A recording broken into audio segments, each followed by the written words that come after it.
मेरे प्यारे विद्यार्थियों, परीक्षा का समय निकट आ रहा है। फरवरी महीने में परीक्षाएं शुरू हो जाएंगी। इसलिए हम चाहते हैं कि हमारे प्रश्नों को अधिक अधिक देखें और इनको जो मैंने हल किए हैं इसी प्रकार के अन्य प्रश्नों को भी आप हल करें ताकि आपको अच्छे नंबर इम्तहान में प्राप्त हो जाए। आज मैंने एक प्रश्न लिया है, वृत्ताकार मैदान की परिधि 110 मीटर है, तो उस मैदान का व्यास ज्ञात कीजिए। व्यास बराबर होता परिधि बटा पाई के, 110 बटा 22 गुणे 7 बराबर हो जाए 35 मीटर के। तांबे की एक आयताकार कुंडली 8.9 सेंटीमीटर लंबाई है तथा चौड़ाई 5.4 सेंटीमीटर है, तो वृत्त का आकार दिया गया है तो उसकी त्रिज्या ज्ञात करें। तार की लंबाई कितनी होगी? लंबाई प्लस चौड़ाई गुणे 2 बराबर 28.6 सेंटीमीटर। जो इसकी लंबाई होगी वही वृत्त की परिधि होगी। वृत्त की परिधि बराबर होती है 2 पाई आर के। आर इक्वल टू हो जाएगा परिधि अपान 2 पाई के। इसमें आर की वैल्यू पुट करेंगे और हल करेंगे तो उसका आंसर देखेंगे 4.55 सेंटीमीटर आता है। तीसरा प्रश्न है, एक वृत्ताकार घास के मैदान में के आर पार जाने के दो रास्ते हैं, एक व्यास से होकर के दूसरा परिधि के रास्ते, जिनका अंतर दे रखा है 16.4 मीटर है, तो व्यास तथा परिधि ज्ञात करें। परिधि की दूरी अधिक होगी, जैसा आप समझ देख के चित्रानुसार समझ जाएंगे। तो परिधि बराबर होता है, डायमीटर के केस में पाई डी होता है, डी बराबर 2r के होता है, तो यहाँ 2r ना लिख करके पाई डी लिखते हैं। पाई डी माइनस डी डायमीटर है, बराबर 16.4। डी इक्वल टू हो जाएगा 16.4 बटा पाई माइनस 1। इस पाई माइनस 1 को हल करेंगे तो हमारा आंसर आएगा 16.4 बटा 15 गुणे 7 बराबर 7.65 मीटर। तो अगर हमको डी मिल गया है तो पाई डी निकाल सकते हैं। पाई डी का 2 हो जाएगा 16.4 बटा 15 गुणे 2 गुणे 22 बटा 7 बराबर 24.5 मीटर की। चौथा प्रश्न लिया है सेमी सर्किल का, अर्धवृत्त का। अब 14 सेंटीमीटर अर्धवृत्त वाले वृत्त का क्षेत्रफल व परिमाप बताइए। परिमाप कितना हो जाए? पाई आर प्लस 2r के चित्रानुसार। पाई आर परिधि का आधा और डायमीटर हो जाए 2r। क्षेत्रफल बराबर हो जाए पाई आर स्क्वायर बटा 2। पूरे होता पाई आर स्क्वायर, इसका आधा कर दीजिए तो अर्ध का हो जाएगा, अर्धवृत्त का हो जाएगा।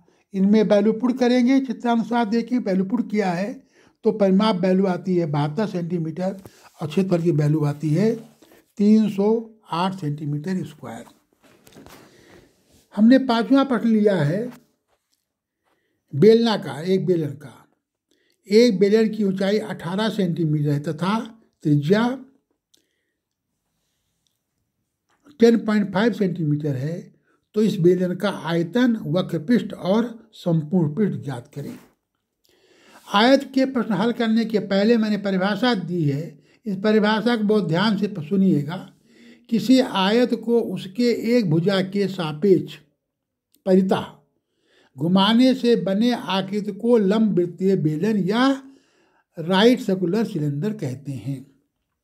जिस भुजा के परितः घुमाया जाता है उस भुजा की लंबाई बेलन की ऊंचाई होती है तथा दूसरी भुजा बेलन के आधार की त्रिज्या होती है। चित्रानुसार आप देख सकते हैं, हमने चित्र बनाया हुआ है कि OABC एक हमारा आयत है, इसको हमने OA के सापेक्ष घुमाया है तो हमारा बेलन का निर्माण हुआ है। महत्वपूर्ण सूत्र 3 ही आपको याद रखने हैं। आयतन बराबर होता है पाई आर स्क्वायर एच के। वक्र पृष्ठ बराबर, वक्र पृष्ठ कि जो पूरा कपड़ा लपेटा जाए आधार को छोड़ करके, 2 पाई आर एच होता है। संपूर्ण पे 2 pi R into H plus R होता है टोटल सरफेस।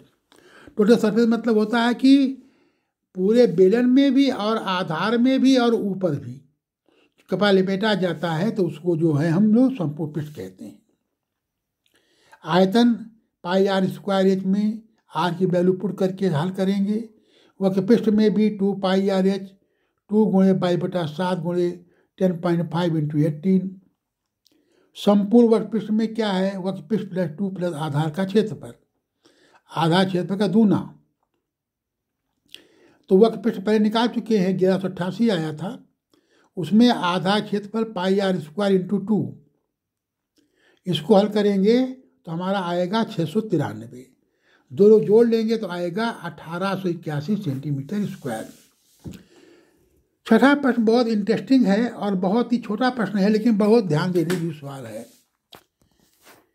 एक 11 सेंटीमीटर व्यास वाले बर्तन में कुछ पानी भरा हुआ है, तो 5.5 सेंटीमीटर घनाकार ठोस पूरी तरह डूब जाने पर कितना पानी सतह ऊंची हो जाएगी?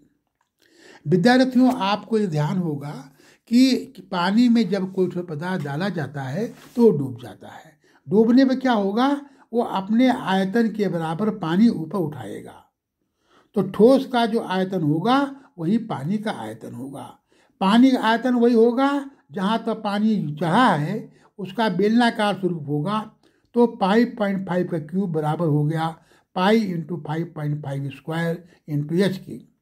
इसको हम हल करेंगे तो 5.5 स्क्वायर कट जाएगा 5.53 से, तो वहाँ 5.5 बचेगा। एच इक्वल टू हो जाएगा 5.5 बटा 22 गुणित 7 को। इसको हल करेंगे 3.5 आएगा बटा 2 करेंगे तो 1.75 सेंटीमीटर होगा।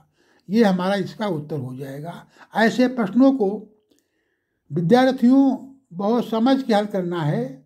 आपके अच्छे नंबर आए, इन्हीं शुभकामनाओं के साथ। धन्यवाद विद्यार्थी।